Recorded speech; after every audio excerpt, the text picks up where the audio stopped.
is this finally the season where Eric Gordon gets out of Houston? I think he'll retire. But You think he's going to retire in Houston? yeah, at this point.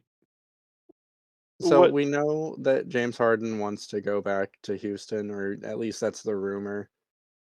I don't think a trade happens this season because he is a free agent yeah. next year. But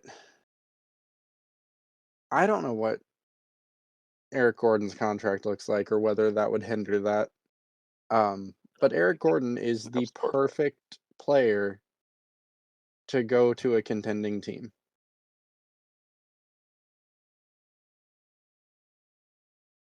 Hold on. He just Eric Gordon is making $20 million next year, and then he will be a free agent in 2024. so 20 he's on the books 2023, 2024, and then he's off the books 2024, 2025. Yep. Okay. So yeah, if that's hindering the James Harden deal, they need to move him.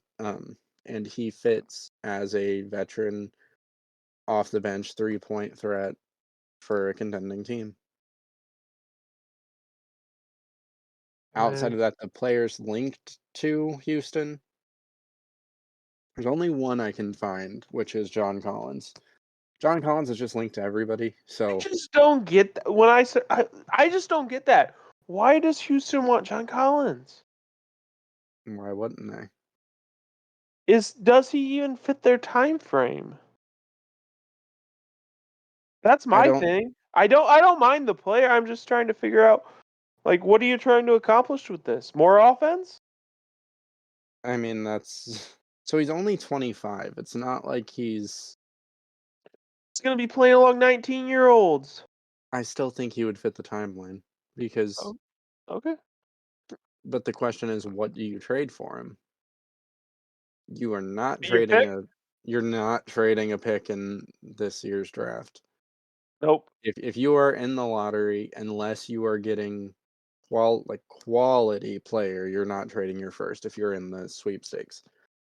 And that's not because we talked about it before. Nope. I think we overvalue first round picks, but I think this year is the year if you are in the lottery, even if you're like projected to get the 13th pick, you hold on to it just for the shot. Yeah. Because we're talking generational caliber player here. Sure. So I don't know.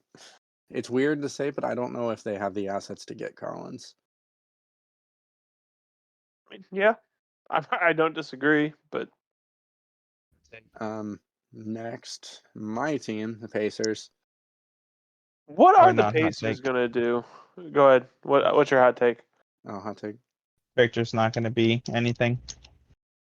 Ooh. That's a Now, very here's spicy take. here's the question. I want a little bit more divulge into this. Will he not be what everyone thinks because he's going to get injured consistently, or is he not what everyone thinks because his skill won't translate and evolve properly for the NBA? I think a little of both. Really. Really? Mm-hmm. He's such a matchup nightmare because he's like 20 feet tall, He is. moves like a guard, shoots like a guard, can block you just by holding his hand up. He can do can you imagine him doing your new favorite thing, the cornet contest? Like, We did not talk about the cornet contest. uh, That's right. We should oh have talked man, about the cornet contest. we'll In save it for fact, the no, very end of the in fact, episode. No, fine, no, no. fine, We'll save fine, it for the fine, very end of the episode. fine. Spoiler Say alert: Angelo is obsessed with this. So think. I think if he is not living up to the hype, it's going to be due to injuries. okay. We've seen him play I against think NBA talent. generational's too strong of a tag to put on him. Generational is too strong of a tag to put on it. I don't know. I'm fine with it. Like when LeBron was in high school on the cover of Sports Illustrated, it's got that same vibe to it. The difference is we've seen Victor play against NBA caliber talent, and he's fine. So He's good. I'm not worried about that. I am worried about injuries because again, he's 20 freaking feet tall. Yep. So Pacers. So Miles Turner is, according to Carlisle, off the block. They're not even fielding calls for him, which is how it should be.